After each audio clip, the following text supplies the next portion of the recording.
Welcome to Voices of Authentic Excellence, the Standout Professor podcast. I'm Elizabeth Otters-White, and I'm joined in this episode by not one, but two fantastic guests. Diane Guercio and Jennifer Koski are finance professors and associate deans, Diane at the University of Oregon and Jennifer at the University of Washington. Both have more than 30 years experience on the faculty at their institutions.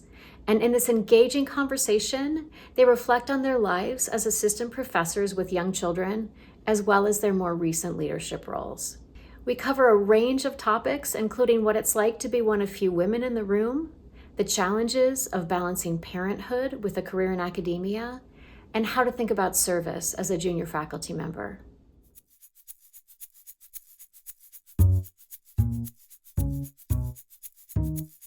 I think an extra dimension of this is saying no and turning things down and trying to identify the things that are good to do versus the things that are extra.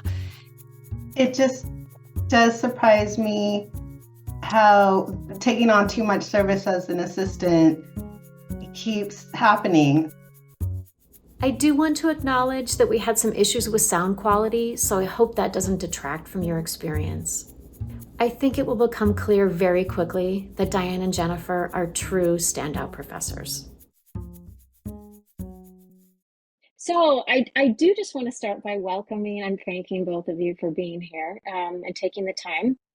So as you both know, the Standout Professor community is made up of people who are within the academic sphere, obviously, and who stand out not only because of their excellence, also because of particular aspects of their identity, or at least how they maybe see themselves relative to the people around them. So that is kind of our target audience today, broadly. First question I always like to ask is for you to say a little bit about how you would describe your own identity. As I mentioned up front, Standout Professor is partially about identity. So maybe rather than me introducing you now, I will invite each of you to introduce yourselves, sharing whatever you would like to about yourselves and your background, including kind of how you think about yourself or how you would describe yourself. Jennifer, do you want to go first? Sure. I'm Jennifer Koski. I am a finance professor. I have been in this field for 33 years. I'm a woman, and there are, as you know, not very many women in this field. So I have been one of not many for most of my career. I started as an applied math major in college, also not a lot of women at the time, and got my MBA on my way to my PhD. So I've charted a path that is relatively unique, at least amongst my peers and colleagues. And I'm also a mom. I have two kids who are adults now. My first one was born at the beginning of my second year as an assistant professor. And I'm currently Associate Dean of Academic and Faculty Affairs at Foster. I'm starting my 5th year in that role. Thank you. Thanks, Jennifer. It's funny because I knew we had a lot in common already, and I think all three of us do. It'll become clear as Diane shares. I didn't know that you were an applied math major undergrad. I was also an applied math major as an undergrad. Yes. So there we go. Great. Yeah. Diane? So I'm Diane Guercio. I have a bit similar career path, I would say, to Jennifer. So I got my PhD in economics about 30 years ago, or almost exactly 30 years ago. And I've been in the finance department at the University of Oregon ever since. So I feel like, that certainly has shaped my identity. I identify as a woman, as a Hispanic woman. I see myself as a scholar, a teacher, a leader. I guess I've been engaged in research all of those years, and I feel like being the Associate Dean of Faculty and Research, there's a little bit of internal pressure to kind of keep up. And I've tried to, as much as time constraints allow.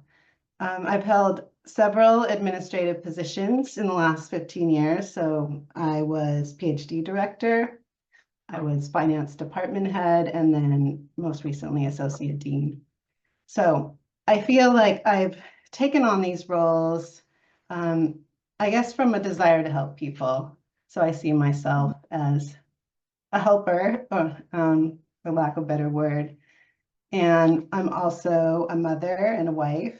in my first year is pretty vivid memories of trying to be all of those things and finding it pretty difficult. So in my first year at Oregon, new city, new husband, new child, new to teaching, new to research.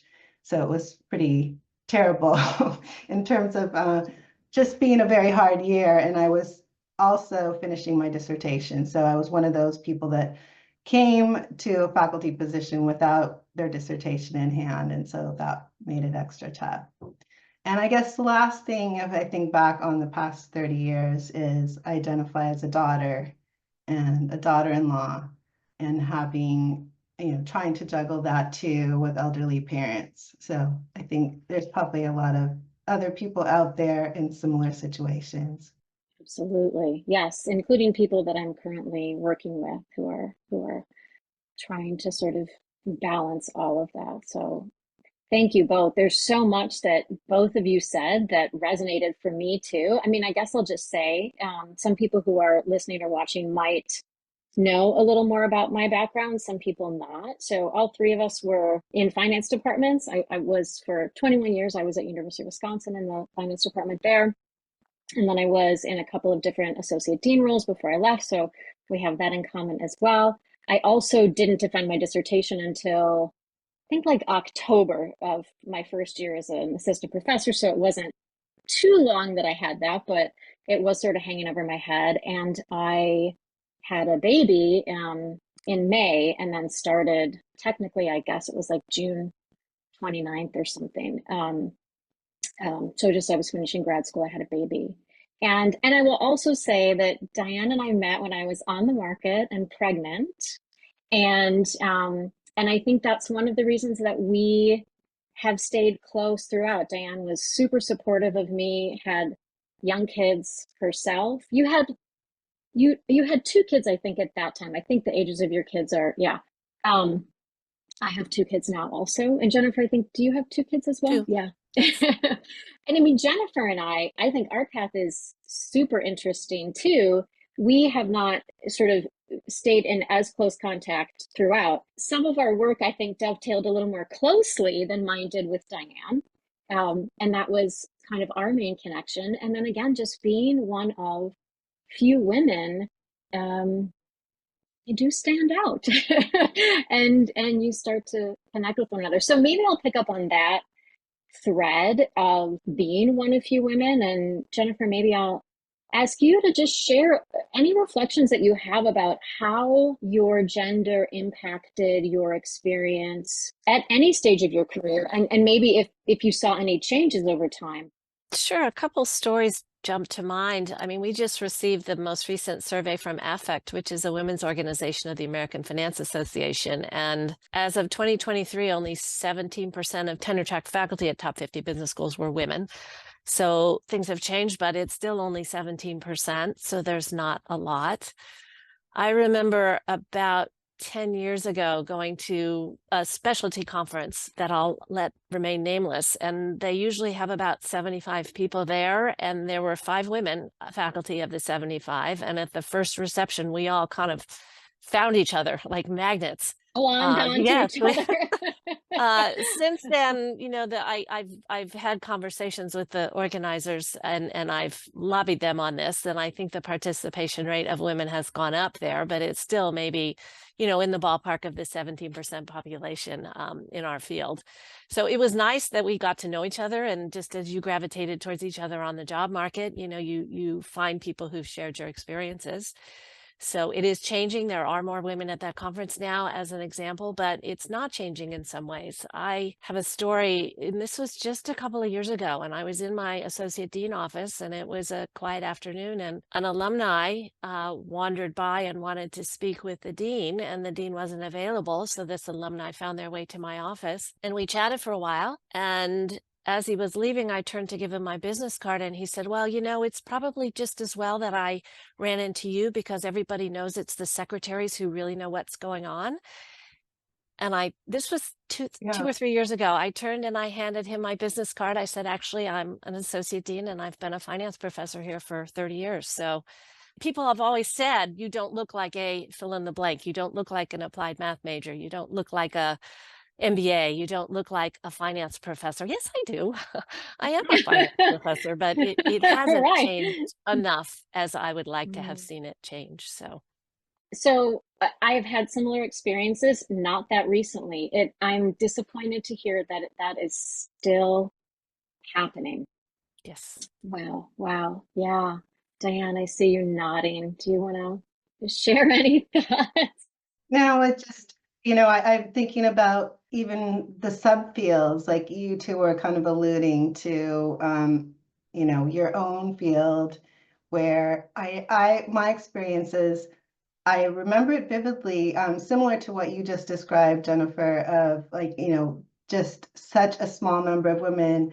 I remember going to a WFA session in your field, your subfield, not mine, and just looking around and just the different culture in that room from what I was used to, even though I'm used to, being one of few women in other rooms and the finance conferences. But in that room in particular, I noticed that one, there were very few women, and two, the aggression is like when the session chair said, "Does anyone have any questions?" About 50 hands go up. And I thought, wow, this place is intense. I think it's easy to be intimidated by feeling so underrepresented and feeling like your culture and what your preferred way of discourse is different from the room that you're in. At least that's my experience. Absolutely. Diane, do you remember that breakfast at the WFA meeting about, this must have been 25 years ago? And we got together all the women we knew who were going to be at the WFA meetings, and there were 5 of us, and we had breakfast at a restaurant where the WFA meetings were. And several of the men walked in and looked at us and kind of went, "What, are you ganging up on us or something?" So, Wow. I think, Diane, the point you made about the culture, and whether that stems from kind of, again, aspects of our identity that are maybe visible to people, like our gender, or something just about our kind of sense of who we are, or our preferences, or our values, right? I think I remember fairly late in my career, while I was still actively going to finance seminars, I remember we used to get the printed, hard copies of the papers. You probably still do, I don't know. And I just remember writing down, "This makes my heart hurt." And it is just how I felt, and it's not that uncommon. It can't be. I mean, at least I think that's what I'm hearing you, Diane, express, at least some element of that. At the same time, there are amazing experiences, right? There are times when we're really connecting. The other thing I want to touch on, because not everyone who listens to this most likely will be in finance or more broadly in economics. My sense from working with clients across disciplines is there is huge variation in the cultural norms within disciplines. And I mean, sadly, I do think finance and econ are known to be particularly difficult for women, or maybe other people who don't fit the stereotype. So I did just want to call that out. I think a lot of what we're sharing is generalizable. And then, of course, there will be differences, right? But I have definitely felt support from other women, and even within my business school, I think across the disciplines of business anyway, there is underrepresentation of women. And I remember very clearly having a women dinner where across the business school we would get together at someone's house. And I found those really, really valuable as a junior faculty member, to just have an opportunity to have this candid conversation and almost like a safe space to talk and get to know people. And I think that every business school should have that. I think those opportunities, and maybe they do. I know that has continued to this day at Oregon, and the dean pays for lunch for the women faculty to go once a term, which, I have to say, I've been a little bit surprised that the attendance is not so great, and I haven't figured out whether it's just because, people's schedules don't allow, but it's just something that I think is more helpful than people think if they don't attend. Yeah, it's funny because I think you both know that next week, the latest round of the Standout Professor Confab launches, and one component of that is small group, like just informal discussions.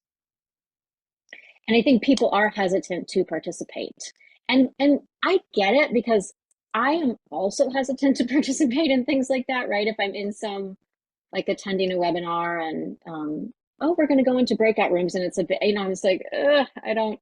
And yet whenever I kind of nudge myself to do it, it's some of the best, part of the whole thing. And that's what people are reporting in the small groups for the prof confab. I also think in my experience, we had similar groups of women meeting, and it was really, really valuable for me when I was an assistant professor. And I also think some people, there's this weird line between people saying like, oh, I don't want to, I make a face, I shouldn't make a face when I'm saying it. Oh, I don't want to just complain, or you know what I mean? And I can't speak for all of them. That's never been my experience. My experience has always been that they were very positive. Yeah, I have found the same thing, is that they are definitely positive, and I've always enjoyed them.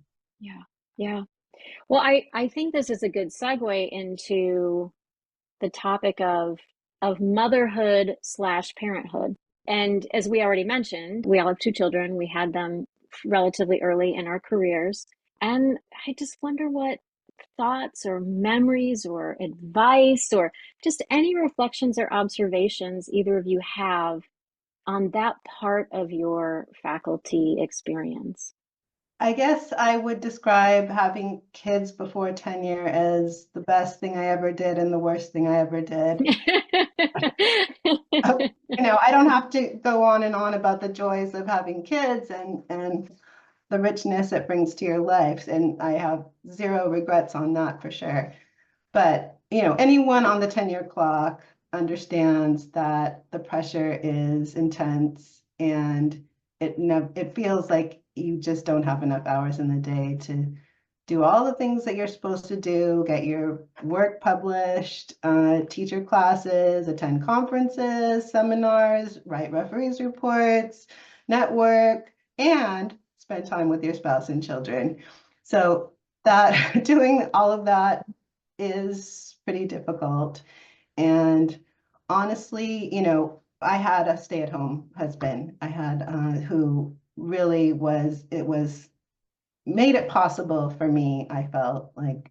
So people that can do it, and having two working parents working full time, especially in, very intense jobs, I give them lots of credit, because it's just not easy to do.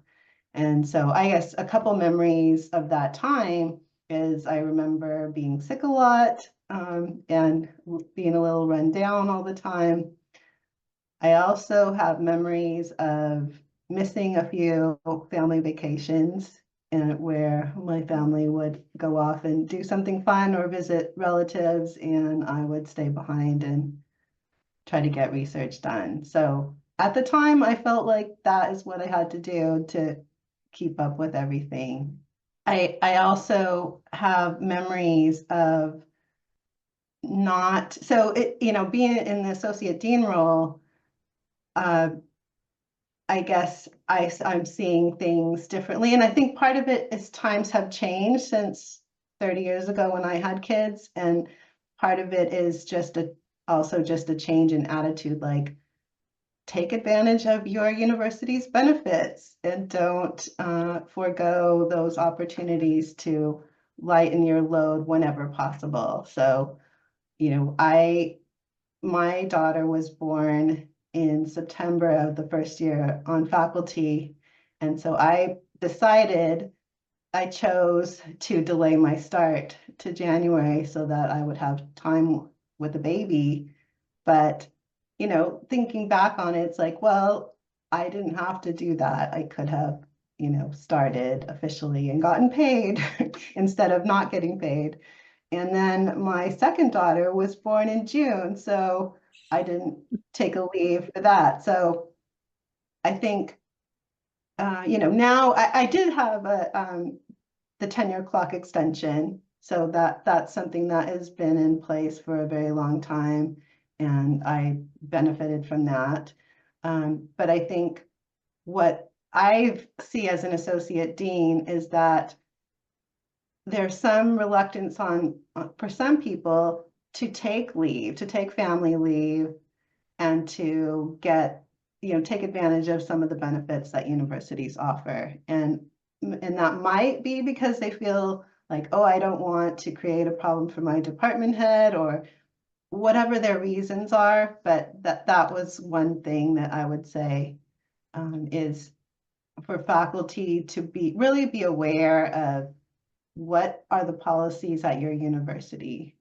And I think if you're worried about asking, your department head or someone in your college, Central HR has all of that information. And that's what I would advise, is that they make an appointment with Central HR representative, find out all the options available, and,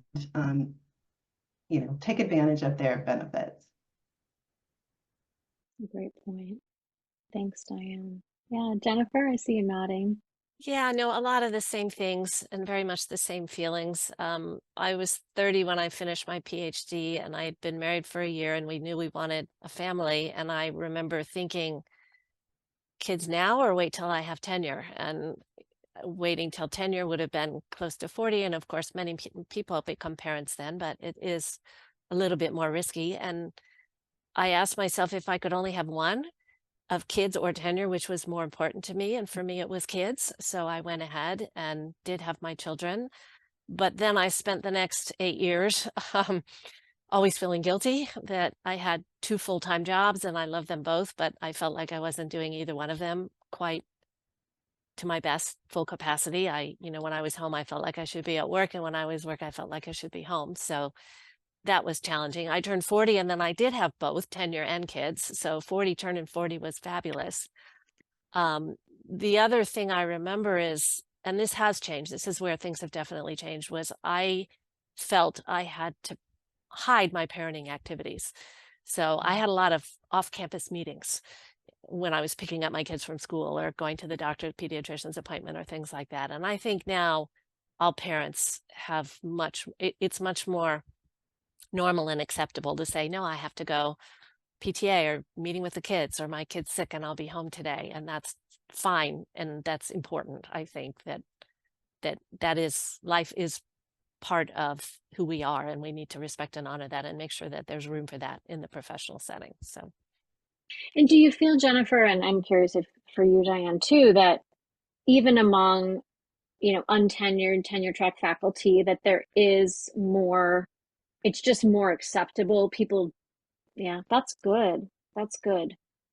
I always wonder, even now when I reflect back, I wonder, I'm trying to think how to say it, like how much of some of the negative aspects of my experience stemmed from my overly narrow assumptions about what was or was not going to be acceptable, or what I needed to do to sort of fit in. There were times when I was the only woman, and most of the time there was one other. I think maybe there was just a couple of years where there would be 2 women in my department, but usually it was either me or me and one other person.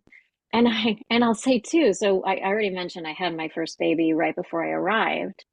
I was 28, and I'm a short person. I looked really young when I was 28. People used to think I was an undergrad. I'd go into the undergrad office and they would even say to me, "Oh, every time I see you, I think you're an undergrad."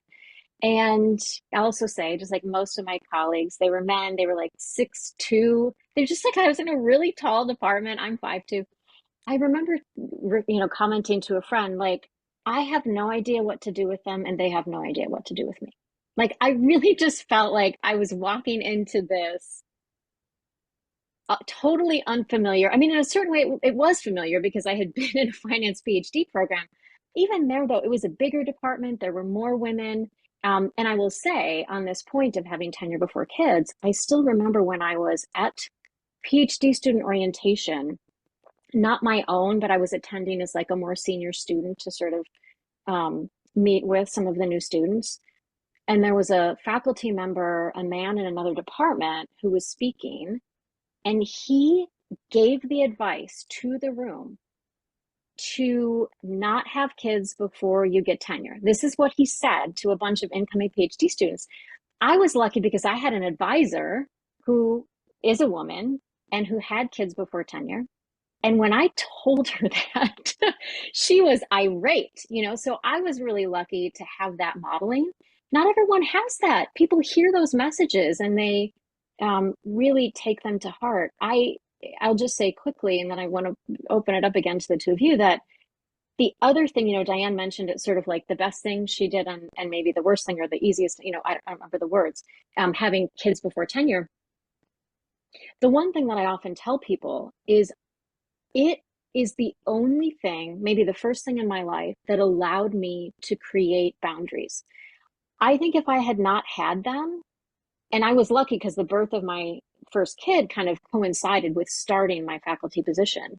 I wasn't going to be working 24/7. I was not. The one thing that I told many people was, I am not willing to tolerate losing the first, you know, 7-ish, whatever the number is, years of my kids' lives, missing that entirely, and then not getting tenure anyway. Like that was, I could not tolerate that possibility. And so, like both of you, you know, whatever, I left early sometimes to pick the kids up from school, to take them to appointments. Then I worked after they went to bed. You know, whatever, you try to cobble things together.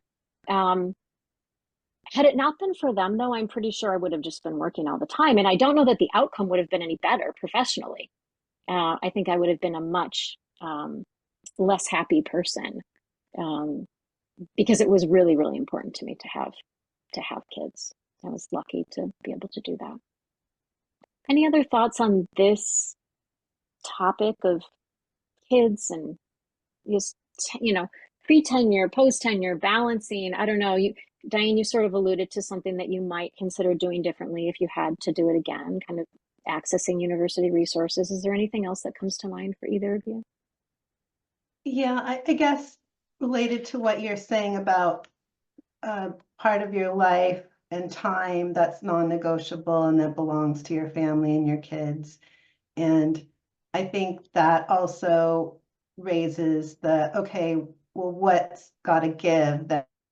And I think my advice there, looking back and just seeing people in this situation is, and you may have heard this advice elsewhere, is to figure out how to be more efficient and save time whenever possible.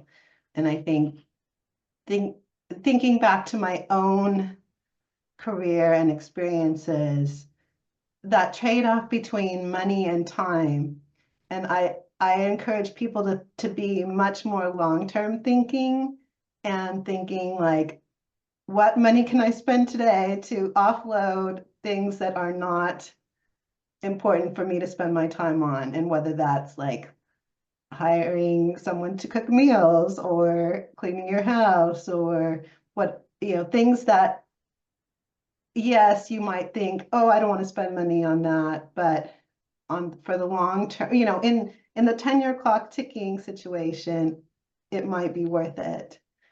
And another example kind of on that same theme is, I said I didn't take a course release or family leave for when I had my kids, but I did buy out of a class so that I could stack my courses in one term and have more time for research. And so that was a personal investment in my own, you know, chances at tenure. So I think I have tried to, and I advise people to, you know, these types of time saving ideas, and then I also encourage people to just be more efficient in terms of doing things that are hard in the moment, but actually really help save time. Like if you're struggling with teaching and you're getting bad teaching evaluations, why don't you go talk to teaching award winners on your faculty and get their advice and have them come to your class? And you may feel like, oh, I don't want somebody to see me teach, and I need to improve first before I ask anyone to watch me teach. And I think that's the attitude that, or you're really giving up on an opportunity to really accelerate your improvement. And the same with research. Giving a brown bag on a very early idea could sound terrifying to someone because it's like, I haven't had time to think about this and consider every possibility, and I'll embarrass myself. But no, those are the things that really accelerate your progress. There's a lot But they're there. scary. They're scary. Yeah. I mean, I'm having so many memories and just thoughts and reflections coming to mind as you're talking. I imagine you might be too, Jennifer. Do you want to share? Yeah, I wanted to expand a little bit on two of the issues that Diane raised. The first one was the something's got to give idea. And I didn't realize, because my children were born so early in my career, that the something that gave for me was myself. And it wasn't until they went to college and I realized I actually had Saturdays to go to the gym if I wanted to, or I could get up whenever I wanted in the morning and do things like yoga classes or things that were self-care. And so I encourage you, as you're trying to juggle all this, to try and keep yourself as a priority in mind. And Diane also mentioned a couple times how important it is to be efficient. And I would like to sort of spin that a little bit differently. That to me almost implies if you just managed your time well, you could do all of these things. And I think that's a lot of extra pressure. I think an extra dimension of this is saying no and turning things down and trying to identify the things that are good to do versus the things that are extra. And that's where the advice of a senior colleague or a mentor can be tremendously important. It hits all three areas: research, right? Which kind of projects are ones that are going to turn out to be productive and have a good outcome versus which ones will just sort of spin into nothingness, right? Well, teaching, how can you improve your teaching now so you don't have to invest as much in worrying about it and in trying to fix it later by things like getting colleagues to help you out.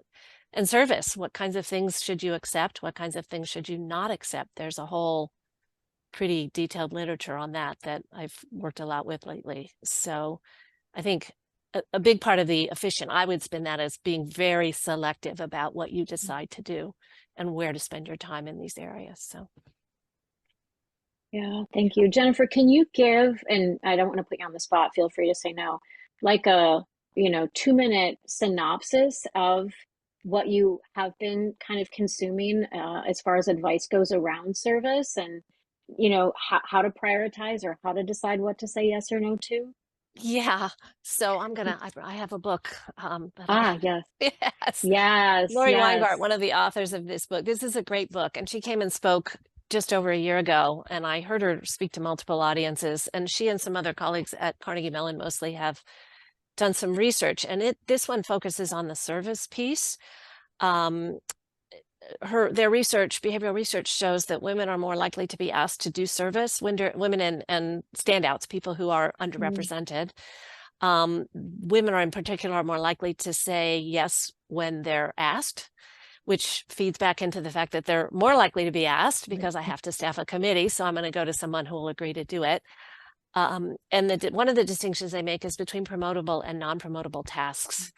And that kind of motivated some of my earlier comments. Think about things that will actually help your career versus things that some people have called office housework, organizing the party or the barbecue. Probably not going to get you promoted, and it takes a lot of time. So those are some valuable lessons. And so that's one set of topics I've been very attentive to. when I started talking to some of my mentoring groups about this, I checked with a colleague, Christina Fong in management, and she actually teaches this curricula to her students. I think we should teach it to our faculty. It's, how to say no. Her material she sent me had a Warren Buffett quote. The difference between successful people and really successful people is that really successful people say no to almost everything. So there's a whole literature on how to say no. She has something she calls no bingo, where she has her students fill out a bingo card of different ways of saying no to things. And, say no to a stranger or say no to a financial obligation, things like that. Students, when they go through this, they really realize that two things. Number one is it's not the end of the world to say no, right?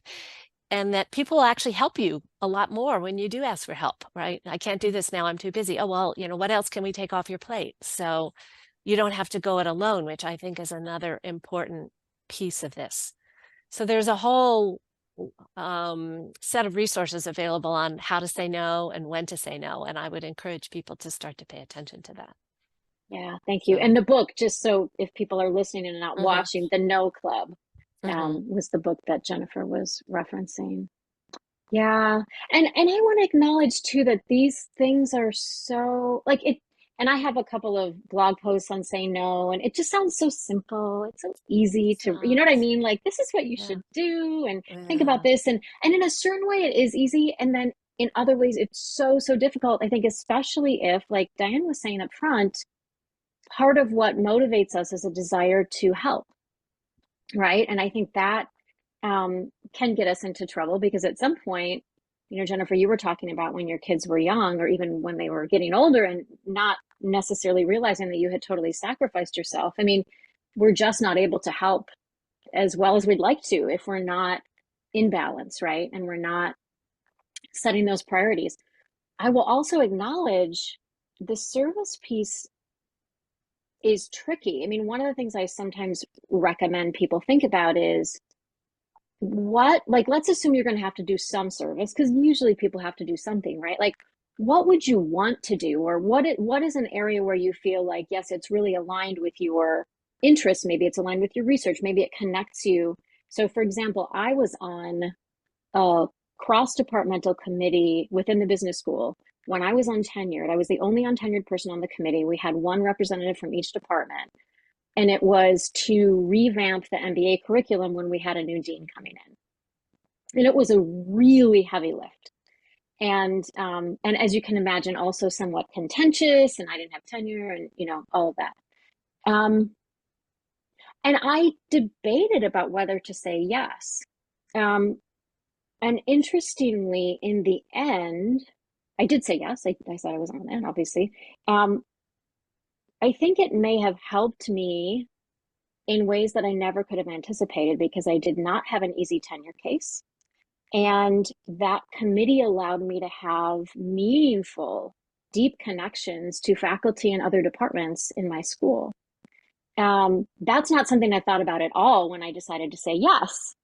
I wish I had been that strategic, but it really did pay off. So I think as you're saying, Jennifer, it's worth even just bouncing ideas, just having a thought partner, a colleague, a senior colleague if you're junior, a peer if you're senior, to really talk through like how does this align with what's important to me? What, not in a selfish way, what might I gain, right? I mean, we have to consider what are the benefits. It's not selfish to do that. It's selfish to run ourselves ragged and then not be able to help anybody, right? That's the more selfish choice. And frankly, that's the easier choice because we don't have to make tough decisions. We don't have to say no. Yeah. Diane, you were looking like maybe you had something to add. Yeah, no, it just does surprise me how, taking on too much service as an assistant keeps happening over and over. And so, I mean, when you were talking, I was thinking, I should go and take the examples. I can see in front of me the report of the P&T committee saying that this person did a ridiculous amount of service as an assistant. And, I almost think we should go and put like the list, this person had this service record at the time of tenure. The committee said this is ridiculous. And so, I mean, just to give people a sense, I can remember as a young assistant myself in reading my annual evaluation, and I would list all these things I did as service, and they would pick one and say, this was good service. And I would think, oh, all these other things I did are worthless. And I think, yes, that it's really true. Why are you spending your time that way? So I think a lot of us are clueless about what really counts and what doesn't. And I think the main message to assistants is internal service. So little is expected from you to get tenure. You do not need a lot of internal service to get tenure. And I would focus time on professional service, and even there being selective. And, of course, if you're the top journal in your field asks you to review a paper, you should do it. But a lot of other things you can say no. And one last piece of advice is, if you're going to say no right away, so that the person who asks can find somebody else. And the worst case is taking a long time to answer and then saying no can be annoying. Yeah. Well, I'm curious as to both of your thoughts on this. I mean, it's just raising this question for me that I also often talk to people about, and I remember struggling with it kind of throughout my career, which is this mentality that only research matters and teaching and service are not real work. And I think I suspect we all agree that they are most definitely real work, especially since all of us have served in significant leadership roles it's mostly service, and it is certainly real work. At the same time, I understand what people mean, right? And it aligns a little bit with what you were saying, Diane and Jennifer, about what is promotable, right? What work is promotable.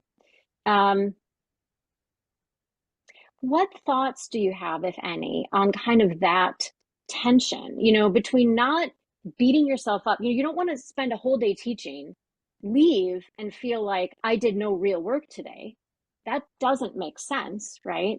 At the same time, you don't want to overinvest to the point of it, impacting negatively what you really will be evaluated on, which is your research output. Any thoughts on that? Either of you. Well, I think that those kinds of boot camps that have you do time diaries and really understanding where you're spending your time has some merit. I think that, just getting a sense for, are you over investing? Well, I think when you look back at your week and you see you spent all these hours, updating your slides for class, makes you think, okay, well, maybe that wasn't the best use of my time my slides were probably fine and isn't going to be the difference between getting, super high ratings and not. So I think we can surprise ourselves in terms of how we spend our time and just aligning that better with what's promotable, and then using that to reflect on and think about the next time you have to make those kinds of decisions about how you're going to spend your day. Yeah. Jennifer? Well, yeah, I have sort of mixed feelings here. I mean, those are the rules of the game, right? And tenure is based on a certain level of competence in service and teaching, and then excellence in research. And at least at many schools, it does vary. So I think it is important to get your guidelines for your school. I knew that, and I'm saying that as someone who was always comparatively better at teaching. I always felt like I was a square peg in a round hole for all sorts of reasons. I guess that's my version of being a standout. So I wrestled with this for a long time. And there are many people, and I agree with Diane, there's good and really good, and how should you be spending your extra time? You don't necessarily need to spend it on perfecting things that are also already excellent. but it's also fun, right? I love my classes, right? And teaching. So I didn't want to abandon it completely. So I don't have a great answer. I have wrestled with that a lot throughout my career. So I think what you're hitting on is really important. At least it resonates very strongly for me, which is we have to let ourselves do things that we enjoy. Right? Because it gives us energy, actually. It helps to fuel us and give us the motivation to then bring to other things that we might not enjoy quite as much, or maybe in that moment, right? And if that means time spent on teaching or time spent mentoring students or whatever it might be, I do think that's important. So even if it's non-promotable, right? Now, there's a difference, though, between doing things that I also did, like revising the font on my slides because they didn't look as good as they maybe could, right? Like that, as Diane, I think, was saying, that we need to let go of, right? Because it doesn't matter. It gives, I mean, the nice thing about that is it gives you this little kick, like, oh, I did something, right? And it's much easier than digging into something that's actually hard, like a research project. Um, but I just wanted to emphasize that point, right? If you like it and it lights you up, do you really want to spend a good chunk of your career setting that aside? Probably not, right? yeah, I'm thinking of Yeah. a coaching advice I got that it doesn't have to be 110% all the time Yeah. from Elizabeth. Sometimes, Yes. 80% is perfectly fine, and that's Yep. true. Yeah. Yeah. Yeah. I mean, on the service side, the hard part is you don't really know what's expected. We had a big problem with this in our performance review process, that we have a very good system and it's clear and think most things are articulated, at least for research and teaching. But for service, we talked about if you meet expectations, exceed expectations, or were below average, but nobody had articulated what expectations were. And the chairs would say things like, well, they do everything I ask them, so they meet expectations, which is fine, except that people are not asked to do things in an equitable way. So I went through and I got all the data on what people were doing and which combinations of activities were considered exceeds versus meets versus below. And I remember, I think at one tier, one of the ranks, the average for exceeds expectations was about 150 hours of service. And as I started circulating this, somebody said, you mean that's for each activity, right? This was a service overachiever. And so it was helpful for them to say, oh, it's 150 total and not per activity. And oh, I am doing too much. And that in turn can give you ammunition to potentially say no, or at least to think about yourself. But we just have no idea, like Diane was saying, of how much should you do as an assistant professor? And it's actually not that much for internal service. I remember 20 years ago, a person in our field, it was a woman, and she showed me her tenure packet. She did get tenure, but she included a whole page of major service activities. And she pointed she showed me that, and she said, that was another publication, right? If I had not done those things, I could have spent that time on another publication. And that was really a compelling lesson for me, that there is only 24 hours in a day. And the more time you spend on one the less time you have on something else. So Yeah. Yeah. I think I want to shift a little bit to talking about the significant service roles that all three of us have engaged in, and that is various types of associate deans. And so maybe each of you could share a little bit about the specifics of your role. I don't mean getting into the nitty gritty, but what is your title? How long have you been in it? I think, Jennifer, you already shared your time. Diane, I know you're just wrapped up a significant stretch and in deanship, senior associate deanship, and maybe just say a little bit about your decision to take on that role. I talked to a lot of people, including junior faculty, and I'll say I was one of those people who kind of, and maybe not so flattering to reveal, but who would sort of like look at how things were being run at times, particularly, um, in departments or other things, and think, I think I could maybe do a better job than that. And yeah, so maybe say a bit about that. And Diane, you also, I know, were department head for a while, and also led the PhD. And Jennifer, you probably had other things too. So that's a very long asking of the question, but let me just turn it over to one of you. Jennifer, do you want to start? sure. So I guess I'll comment for a bit about kind of the decision to take on this role Yeah, and what I thought yeah, about at the time. yeah. So I was asked by my dean, and it was February 2020, very important date, to do this. And I had not been department chair before, although I'd had some other kinds of leadership roles for centers and things, but um, I hadn't been a department chair before, so this was fairly new. And I agree with Diane, you shouldn't take too long to say no, but I also think I needed to take at least a little bit of time to do some research and think about it. And I called and talked to people I respected, people who've been in this role, including Diane, so and got her advice because she was already in this role. I am, by the way, Associate Dean for Academic and Faculty Affairs. So I deal with all things faculty related. I decided to do it for multiple reasons. One of them has to do with the fact that I kind of was bored. You know, my teaching, I've been teaching for 30 years, and I'd like to try new things because it's just sort of an opportunity for professional growth and development. It was an honor to be asked.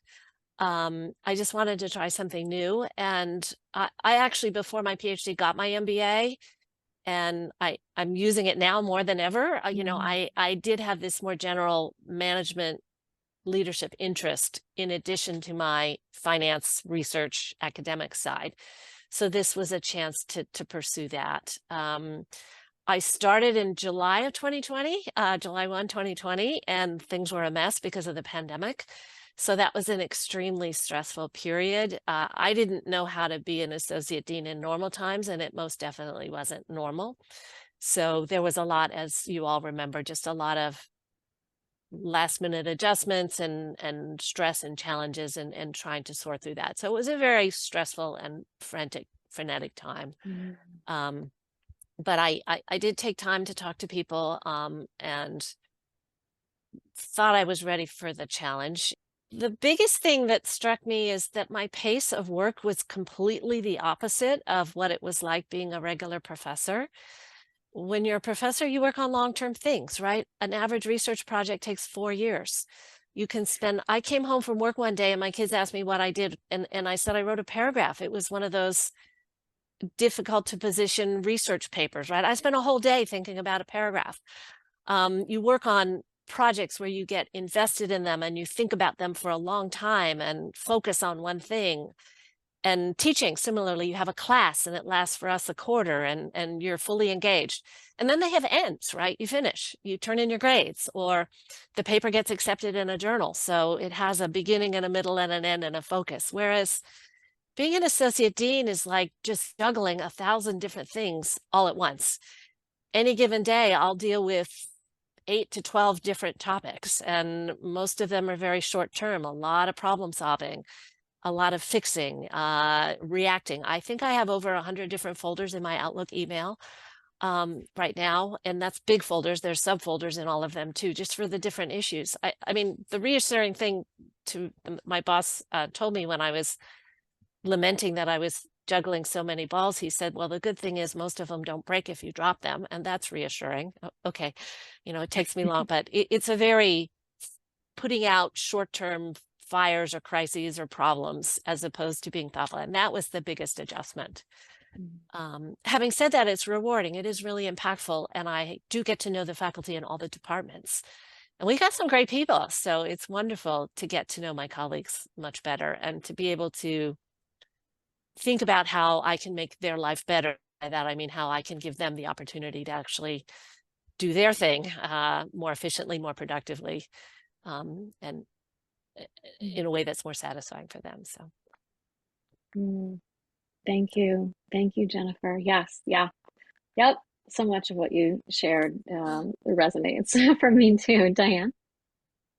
Yeah, definitely similar experience in the role and doing a similar role to Jennifer at U of O, and having days just like she described where all kinds of things are coming at you. And I have a similar number of Outlook folders, and as just Both very I, organized. I appreciate that. That's good.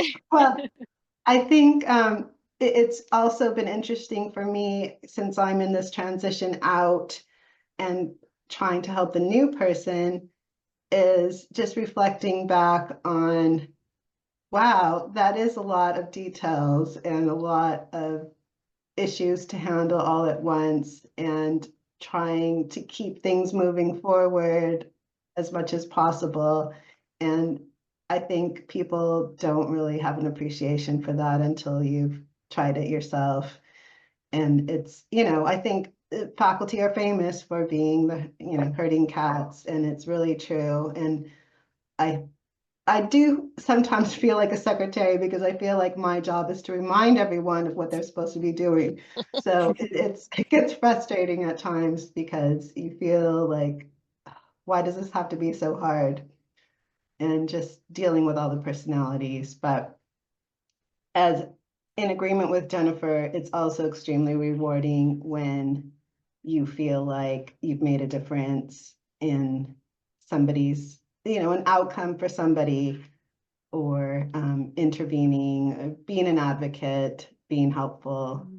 So all of those things, I've experienced in this role, and that's been the rewarding part. So I came into the role from, I was a PhD director and a department head before tenure. Oh, sorry, before full professor.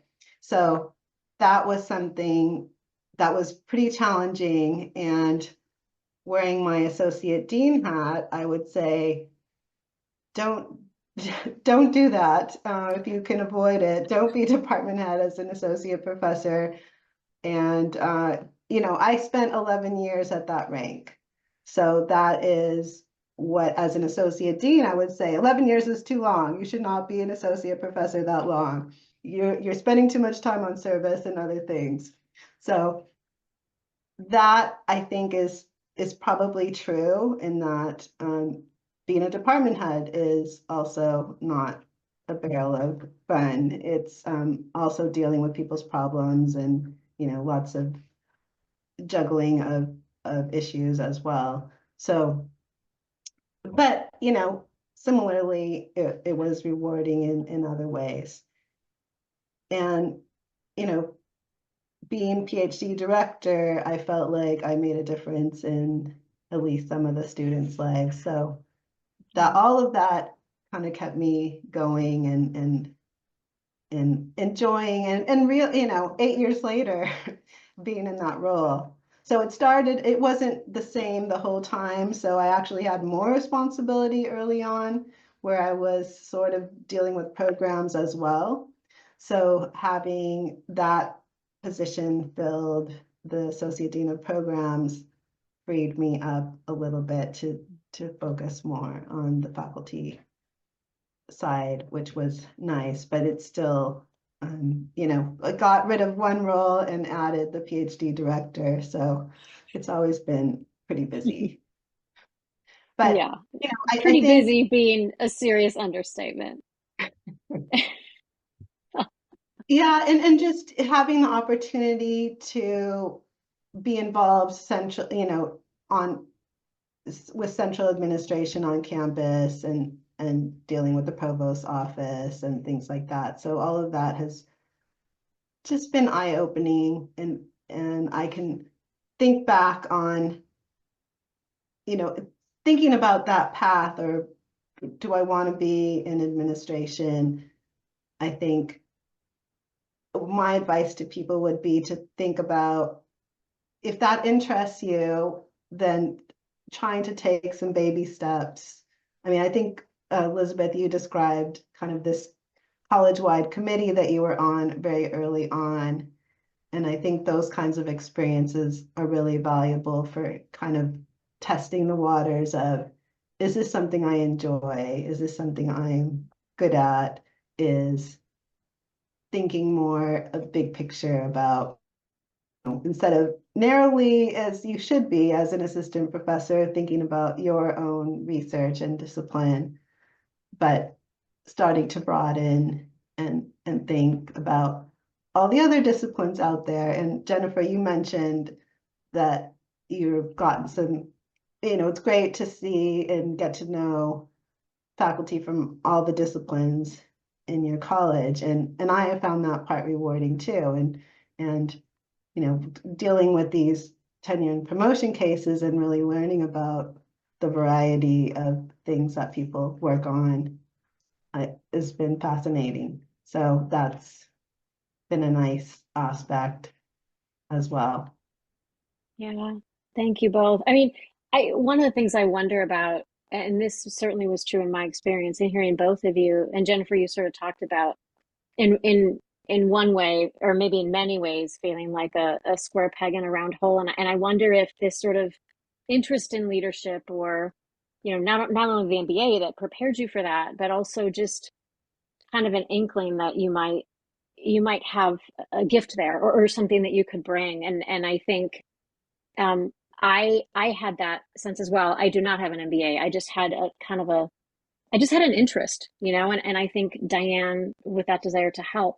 And it's not, it's the dark side, right? I mean, that's the way it's viewed. And so I will say, as an assistant professor, I certainly did not make known that I maybe had an interest in that, because I thought people would think I wasn't serious. Because if you're serious, why would you ever, think about doing anything other than research 24/7? Because that's what serious people do.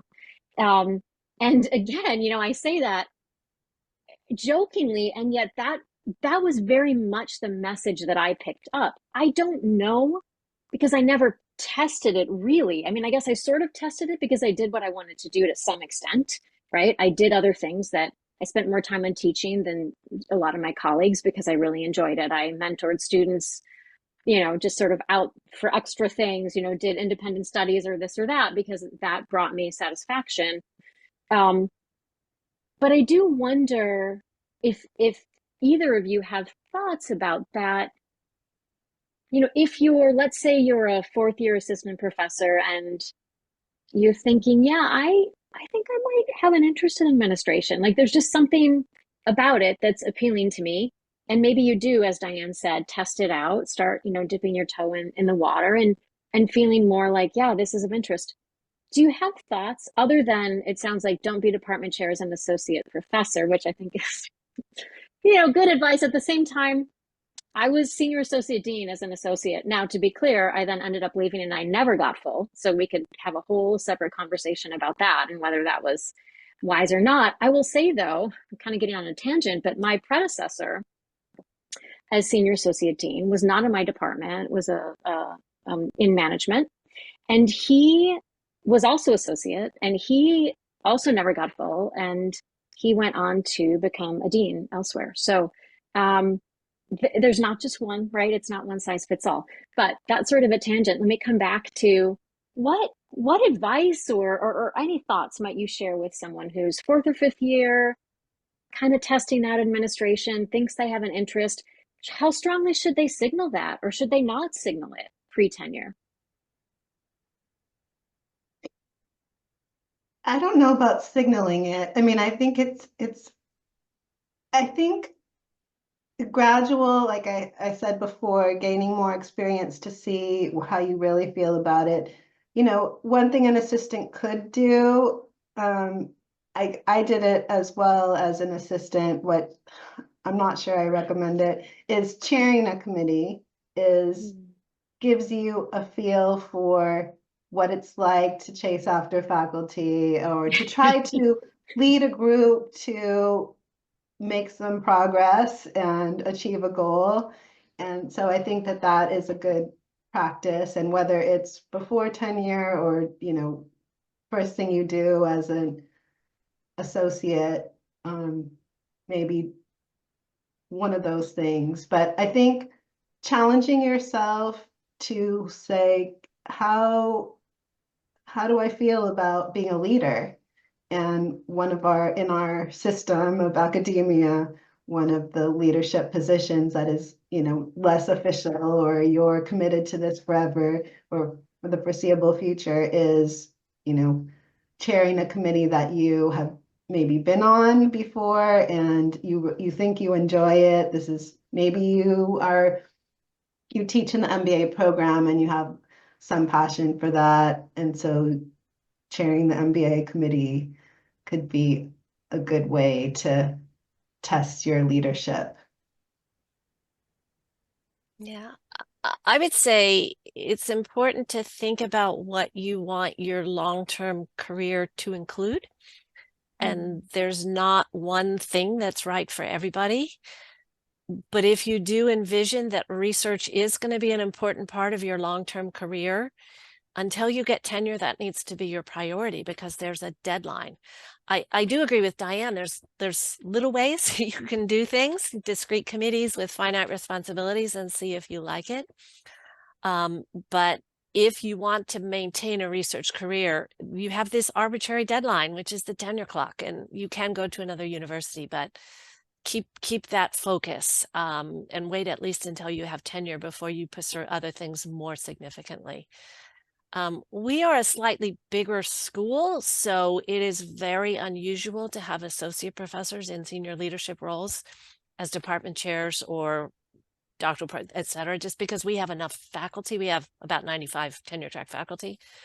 But that's a separate set of choices about how you view the promotion to full and what it's going to take to get there. We have several colleagues who started off as tenure track assistant professors and for a variety of reasons decided to focus on teaching and administration. So they switched and became teaching track faculty. And that's a great career path too. It's just more of a question of deciding what you want your career to look like and then finding the career path that lets you get there. So. Yeah, I think that's a great point.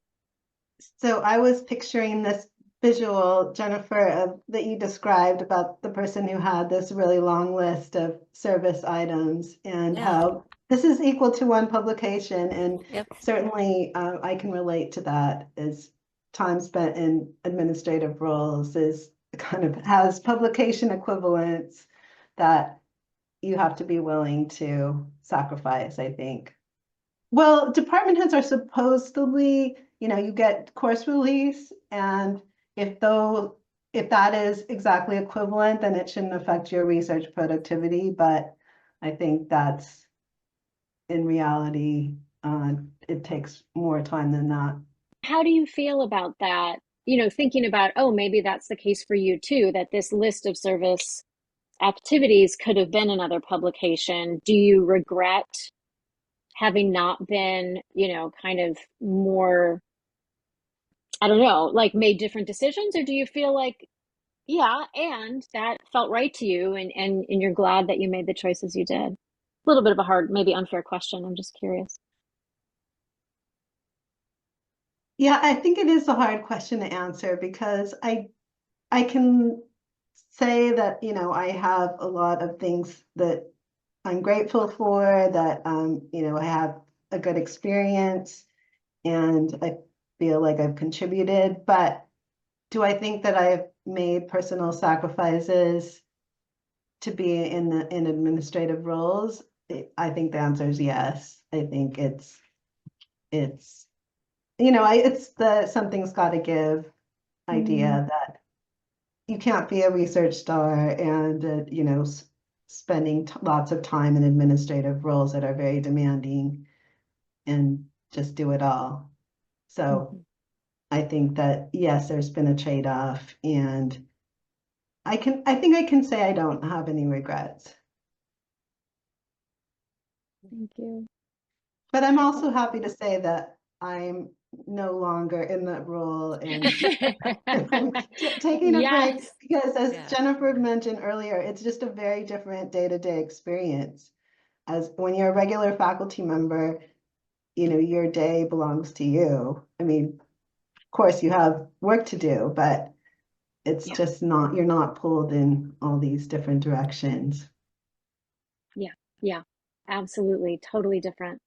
Well, I know we're very close to time. I wonder if I can just toss maybe one like speed round question and then maybe give you a chance to share any final words if you have any. And the speed round question is just if you had 3 words, if you took 3 words to describe your experience, you could either say as an assistant professor or 3 words to describe as a leader or 3 words to describe the arc of your career. You can pick. What would those words be? Well, as an assistant professor, the first one that jumped to my mind was stressful. It's just a stressful time. I also look back at it and I think of it as being foggy. I just don't even remember a lot because I was just so overwhelmed with little kids and trying to publish. And it was short. I mean, looking back now from the perspective of somebody who's been doing this 30, it seems like forever, but it was 8 years, right? And I've had a 33-year career here at University of Washington. So I guess that's the other part of the message. There's more and there's other stuff. And even if things don't work out the way that you thought they would when you got started, it still is going to work out, right? You'll be fine and things will work out that way. So Sounds like you're combining your 3 words with your final words of wisdom, that's right. Jennifer. Really, yeah. So efficient once Yeah, again. it'll work. Both. I don't know that I would have thought I would end up here and that I would have taken the path that I would have, but I'm happy with it. I kind of wish I had known stuff and could have done it a little more deliberately at the time, but it's good. It worked out okay. So Thank you. Diane, 3 words? Yeah, well, my 3 words for reflecting back on my time as an assistant was exhausting, intimidating, and educational. I mean, I feel like it was just a time of so much learning about myself, learning about the field, learning about being a mother. So it was definitely a time of lots of learning. Thank you. And I just want to say before I let Diane, if you want to share any final words, I think Jennifer, you've gotten yours in, but I'll give you an opportunity also. I just want to second that sort of foggy. I will often, that Jennifer shared, it's like, wait, I was there 21 years. What happened to those 21 years? It's sort of like a blur, especially those earlier days. And yeah, life is very full, especially, I mean, always, I think, and especially if you have little kids at home and you're trying to build a career. So, yes. So parting words, final words, anything else to share, Diane or Jennifer? Yeah, I mean, just similar to Jennifer, I think just, believing in yourself, it'll work out. And over my career, I've seen people take all different paths, and there's really no one right way to do things. And I think we've all experienced getting advice, and lots of bad advice and lots of good advice. And so I think you have to be the best judge of what's going to work for you. Yeah, great advice, Diane. Yes. Thank you so much, both of you. It is such a pleasure to spend this time with you and a little bit of a walk down memory lane. I know I have just all these things swirling in my head, lots of other reflections and memories and things. I think we could keep talking for a long time, but I think we'll leave it here. And yeah, thanks again. Appreciate it. Yeah. And to everyone listening, as I often say, thanks for being here and thanks for being you.